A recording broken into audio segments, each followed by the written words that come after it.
Aquí estamos dando comienzo a este nuevo programa llamado Pensamiento Crítico y lo hacemos hoy, martes 5 de julio, a través de Radio de Base y en Red de Base a través de 57 radios de todo el país y para AM 1140 y AM 1170.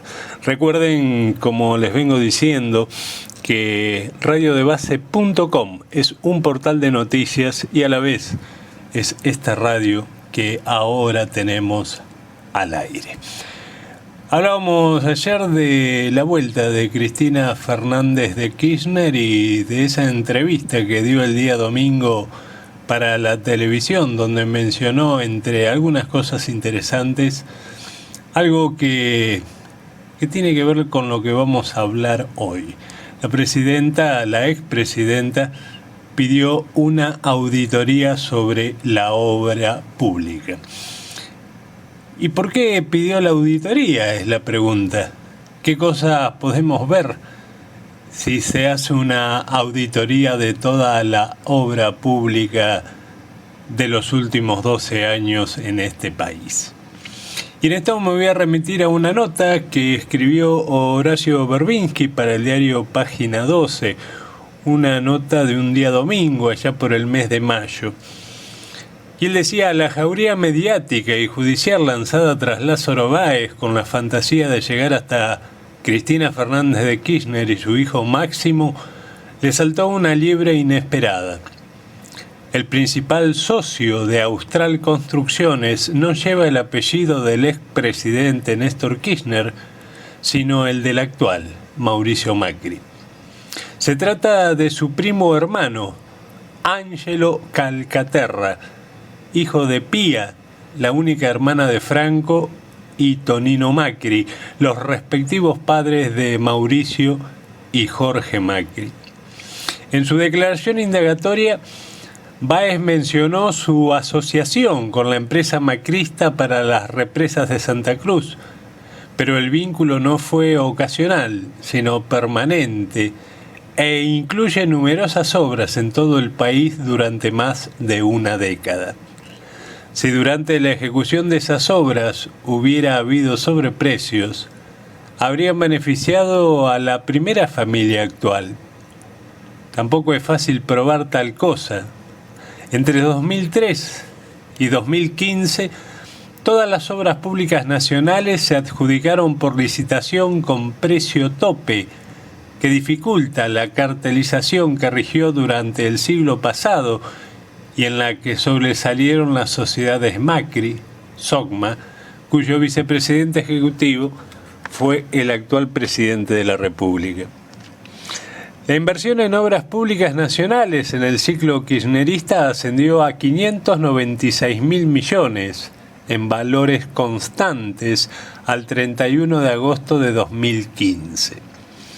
El 56.3%, o en todo caso 336.000 millones de pesos, correspondió a inversión centralizada en organismos nacionales, mientras el 43.7% o 260.000 millones de pesos se descentralizó en provincias y municipios.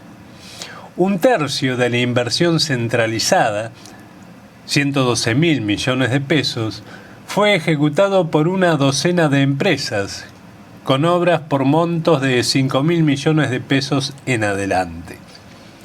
El 22%, 73.000 millones de pesos, correspondió a otras 68 empresas por montos que oscilaron entre 500 y 5.000 millones de pesos.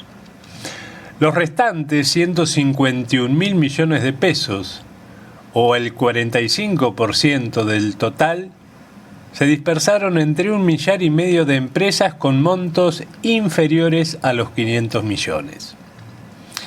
Subieron al podio la transnacional italiana Techin, que con 16.420 millones ejecutó el 4.81% de las obras, seguida por Electroingeniería, 15.494 millones, o el 4.61%, e IEXA, la empresa de la familia presidencial, 14.050 millones, o el 4.18%.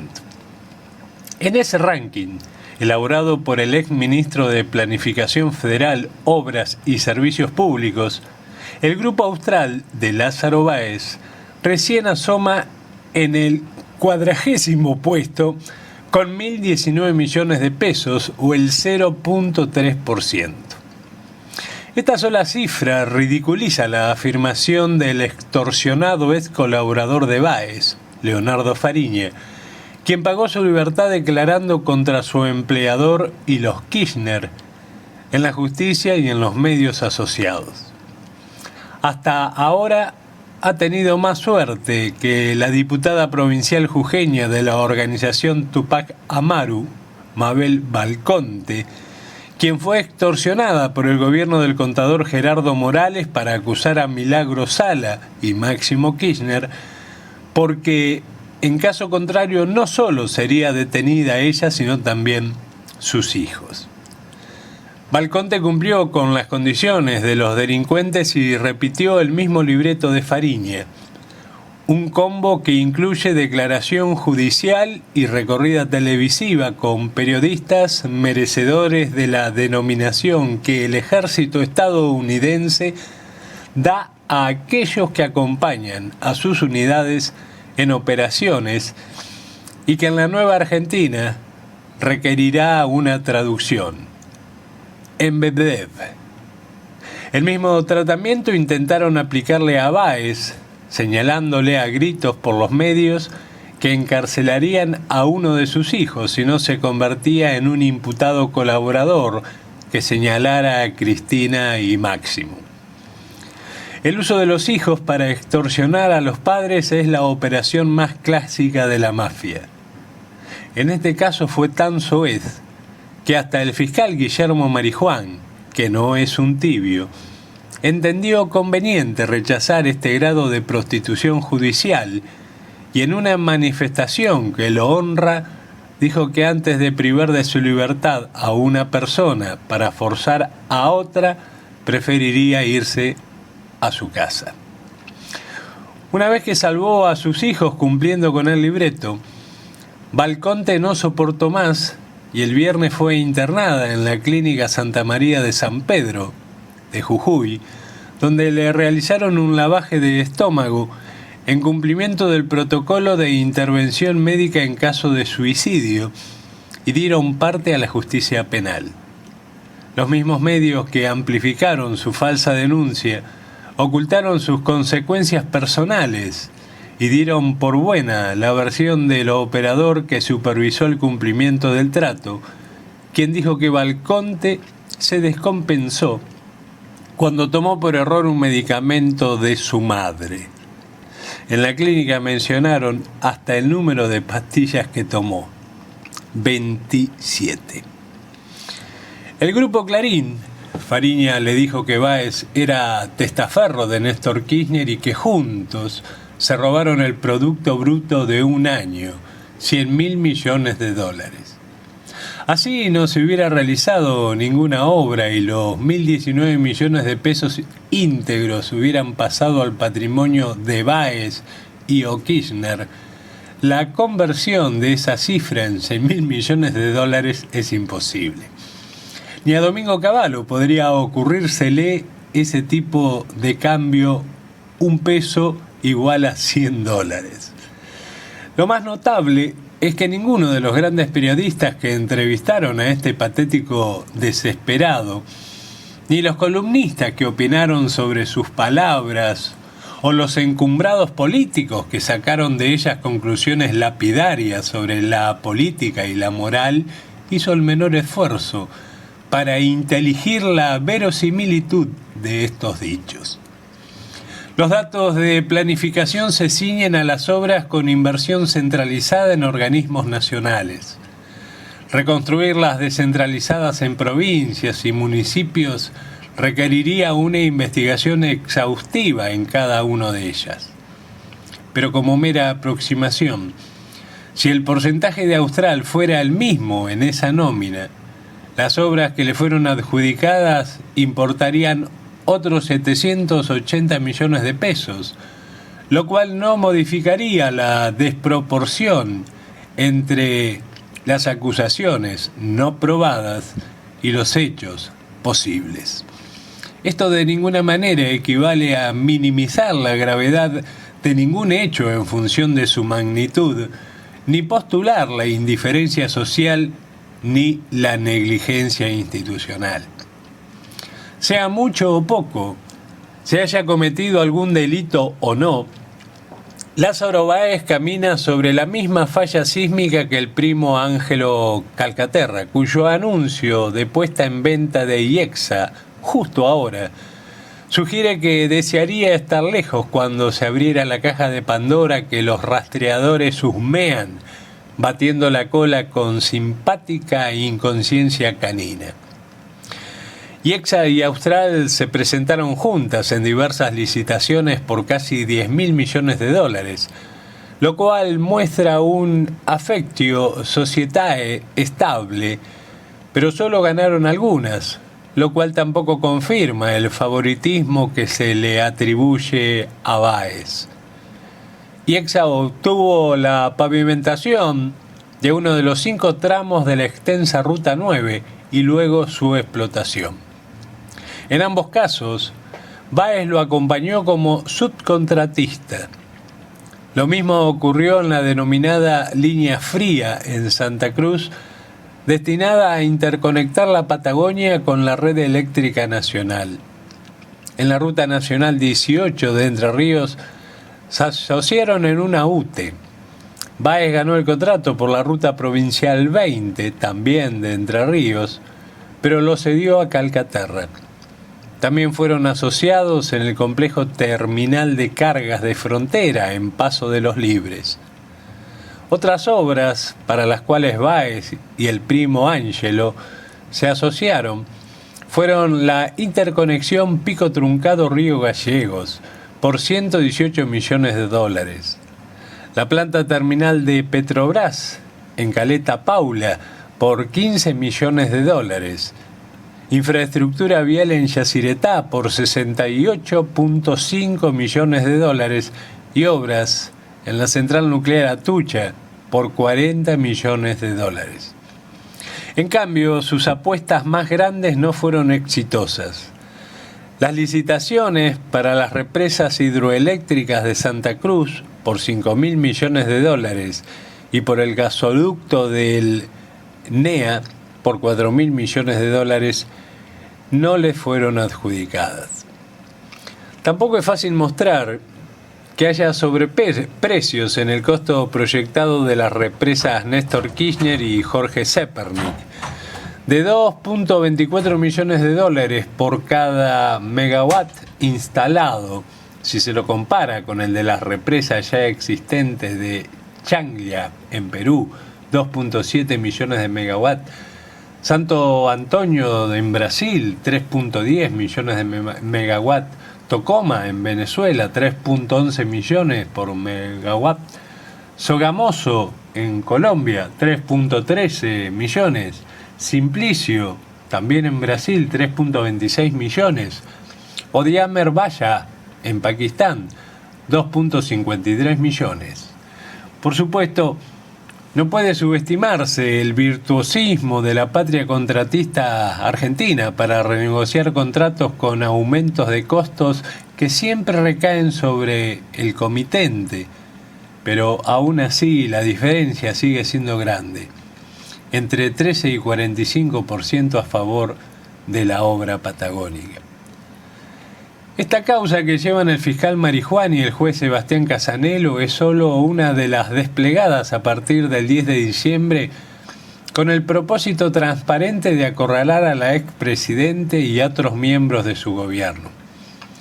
Las principales que deben sumarse son aquellas que instruyen los jueces Julián Ercolini y Claudio Bonadío, con objetos que se superponen, vinculados con los hoteles de los Kirchner en Santa Cruz, el propio Bonadío por las operaciones con el dólar futuro y la que se intenta reabrir por la muerte del ex fiscal general Natalio Alberto Nisman. Sobre esta arquitectura se yergue el presidente de la Corte Suprema de Justicia, Ricardo Lorenzetti, a quien le cuesta discernir entre el sol de justiciero y el de juez, que se ha reunido con cada uno de estos jueces para incitarlos a proceder con energía y premura. A partir de la homilía con que inauguró el año judicial 2015, ha procurado instalar que la Argentina es el reino de la impunidad, que él y sus huestes judiciales estarían llamados a sanear, como quien ciega un pantano. El video que preparó entonces su asesora de imagen, María Bourdin, de la escudería Haddad, presentó una sucesión de fotografías y filmaciones que ejemplificarían esa plaga. Incluyó casos que fueron juzgados con condenas para los autores, como los crímenes de lesa humanidad, Cromañón y el accidente de Once, y otros en los que ni siquiera se estableció que existiera un delito, como la muerte del fiscal. Ninguno encuadra en la hipótesis de impunidad. El catedrático de Rafaela no se arredra por contratiempos, como la denuncia por enriquecimiento ilícito en su contra que presentó la heroína radical Elisa Carrió. La declaración del zar antidrogas de Estados Unidos, William Wohlfeld, de que pese al aumento en el consumo de estupefacientes, la Argentina sigue siendo un país de tránsito, pero no productor, o el arresto del ex juez federal de Orán, de la Nueva Frontera, Raúl Reynoso, procesado como jefe de una asociación ilícita que vendía protección a narcotraficantes. Reynoso era el juez predilecto de Lorenzetti, quien debió excluirlo de apuro de la comisión de magistrados que creó la Corte Suprema con la discutible intención de privilegiar la persecución de unos delitos sobre otros, cosa que no entra dentro de sus competencias y atribuciones. En las primeras semanas del nuevo gobierno, Lorenzetti citó a 4 jueces federales a quienes Macri les tenía particular inquina y les sugirió la conveniencia de renunciar para impedir males mayores. Ellos fueron Norberto Ollarvide, el primero que procesó a Macri por las escuchas telefónicas ilegales, Jorge Ballestero y Eduardo Freiler, quienes revocaron su primera absolución en esa causa, y Rodolfo Canicova Corral, quien se encargó de que toda la operación trascendiera. Por su parte, el ministro de Justicia, Germán Garabano, exige por los diarios el alejamiento de la Procuradora General Alejandra Gils Carbó, porque no puede conseguir los 2/3 del Senado necesarios para removerla en juicio político. Pero tampoco tiene la mayoría simple para reformar la ley del Ministerio Público, que acortaría el mandato de la procuradora y coaría su poder entre 4 subprocuradores generales dependientes del Poder Ejecutivo y desvirtuaría uno de los institutos más virtuosos creados por la reforma constitucional de 1994. Lorenzetti también dispuso la creación de un observatorio en el que la Corte sistematizaría información sobre delitos de narcotráfico, trata de personas y corrupción. Esa es una denominación caprichosa que, junto con el sonsonete de la impunidad, condesciende al léxico vulgar de la prensa en un llamativo nivelamiento por abajo, indicativo de la cota a la que ha caído la Corte de Lorenzetti. En el Código Penal vigente, los únicos delitos de corrupción son aquellos referidos a la sexualidad en su capítulo 3. El proyecto personal de Lorenzetti se refleja en las páginas que dirige en Internet su asesora de imagen y que presenta como sitio del Poder Judicial. La cobertura realizada durante el último año, desde mayo de 2015, muestra que el 30% del espacio está dedicado a pulir, lustrar y dar esplendor al ego lorenciano. El 11.6% menciona a la vicepresidenta Elena Hickton, el 4.1% al ministro Juan Carlos Maqueda y el 1.4% al ex juez Carlos Fait. El 13.5% de las notas informa sobre los juicios por crímenes de lesa humanidad y el 39.5% a temas varios. A juicio de Lorenzetti, el país se aproxima a una crisis como la de 2001 y en sus rumiaciones llega a afirmar que hay 3 presidentes, uno por cada poder, que solo uno podría hacerse cargo de la primera responsabilidad en la emergencia que prevé, el pontífice de la calle Talcahuano. Macri ha sido hasta ahora beneficiario de este activismo del que participa a través de Lorenzetti y de sus propios agentes, como Daniel Angelici, Fabián Rodríguez Simón y el ministro Garabano. Pero más temprano que tarde, el índex acusatorio podría volverse en su contra, como espera Lorenzetti.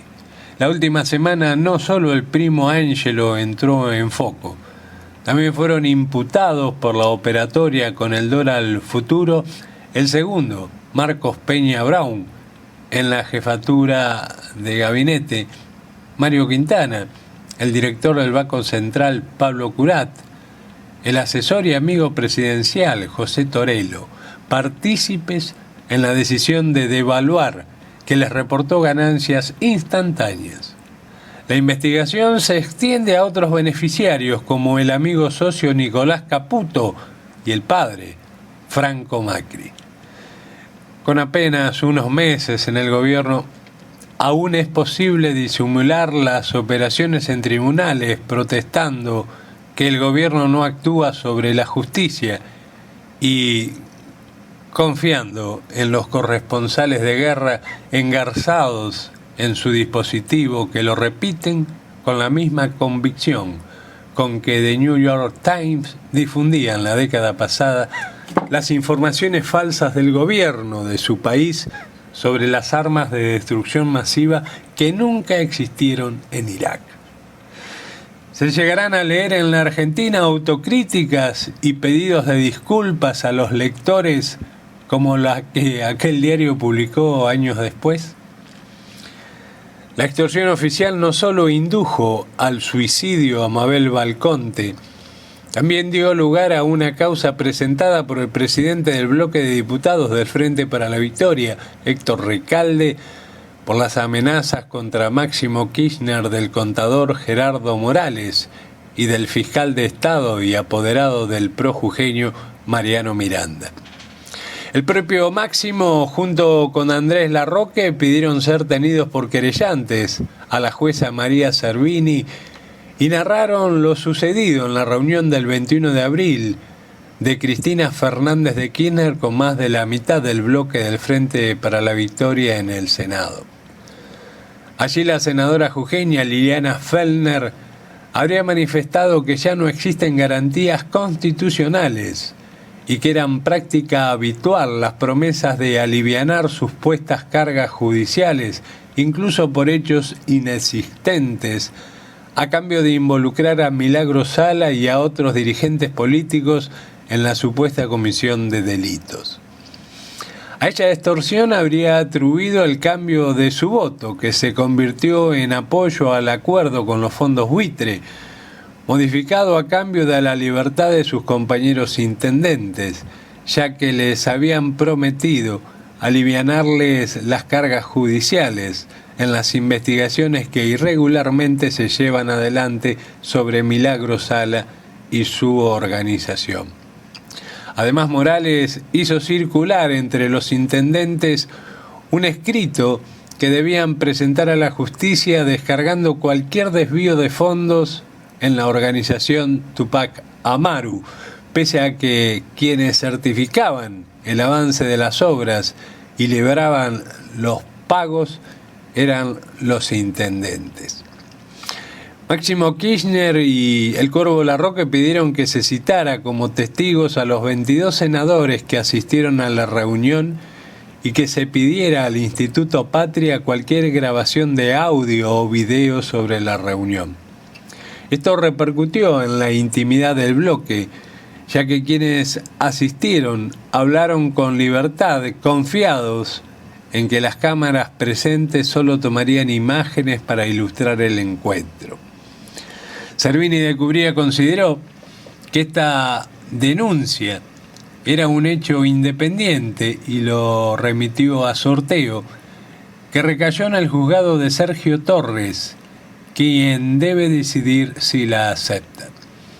Una tercera causa, por denuncia del Comité por la Libertad de Milagros Sala, se transmita en el juzgado de Julián Ercolini.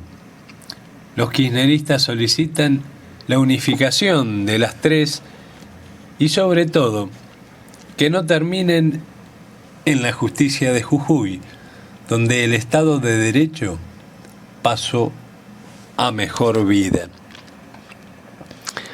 Esto es una nota de Horacio Berbinsky en el mes de mayo, en página 12, un día domingo, y una nota que tiene que ver con estas historias que todos los días nos meten en la cabeza, donde parece que el mal de todos los males, en lo que es el mecanismo de contratación de empresa pública en la Argentina, es solamente del gobierno kirchnerista, y el agraciado es Lázaro Báez. Por eso la presidenta seguramente pidió que se haga una auditoría absolutamente de toda la obra pública en estos últimos 12 años, y tal vez, allí podamos definitivamente saber la verdad.